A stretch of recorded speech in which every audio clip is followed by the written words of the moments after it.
Hi friends, હું છું બારોટીલા.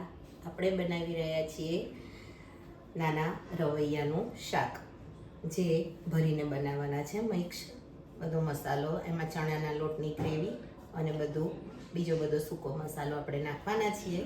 એમાં સૌથી પહેલાં આપણે ચણાનો લોટ લઈશું. ચણાના લોટની અંદર આપણે 2 ચમચી જેવું મોવણ નાખીશું.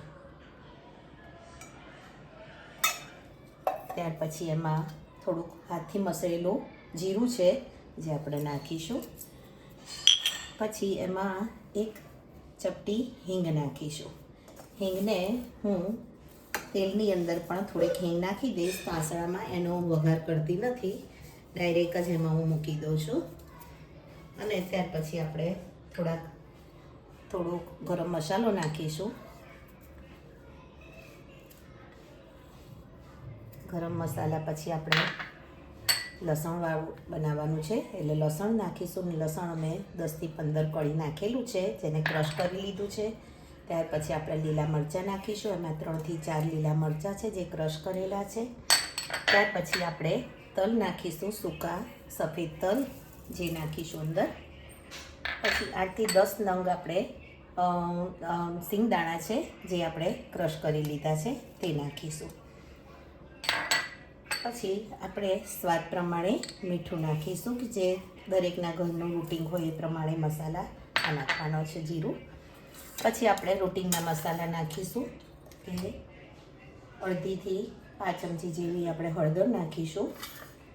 અને ધાણા જેવું થોડુંક વધારે નાખીશું, 2 થી 3 ચમચી, એટલે એનો ટેસ્ટ પણ આવશે અને એનો મસાલો પણ થશે.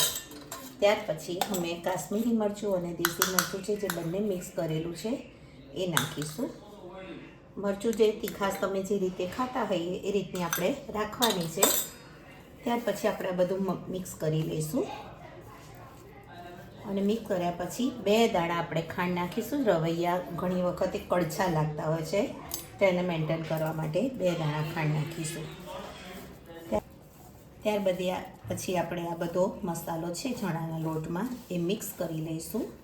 અને પછી આપણે એના રવૈયા ભરીશું.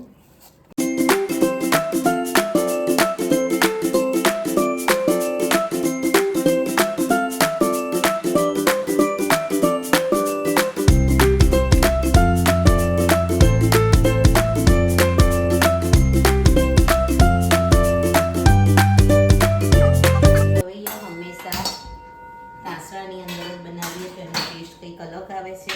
કુકરમાં અમે બનાવતા નથી, એકદમ લોંદો થઈ જાય છે. હવે એમાં 2 થી 3 ચમચી આપણે તેલ મૂકેલું છે. એમાં ફક્ત અને ફક્ત એકલી હિંગ નાખેલી છે, એનો હું વઘાર કરતી નથી. અને આપણે સેજ ગરમ થશે તેલ એટલે આપણે એમાં એક કરીને રવૈયો અંદર મૂકી દઈશું. ત્યાર પછી જો આપણે હવે આ મૂકી દઈએ છીએ આમ રવૈયા. અને મૂક્યા પછી એની પર થાળી મૂકી અને થાળીમાં પાણી મૂકી અને આપણે ઢાંકણ ઢાંકી દઈશું. જે વરાળથી જ ચડશે, એમાં પાણી આપણે નાખવાનું નથી. અને ધીમે ધીમે કરીને 5-10 મિનિટ પછી આપણે એને ફેરવીશું. ધીરા તાપે એને ચડાવવાના છે. આ મસાલો પણ આપણે અંદર નાખી દઈશું.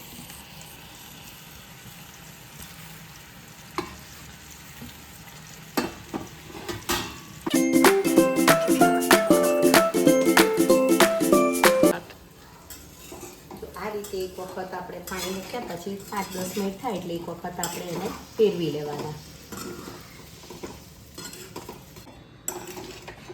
હવે રવૈયાનું શાક તૈયાર થઈ ગયું છે. આપણે એક બાઉલમાં કાઢી લઈશું.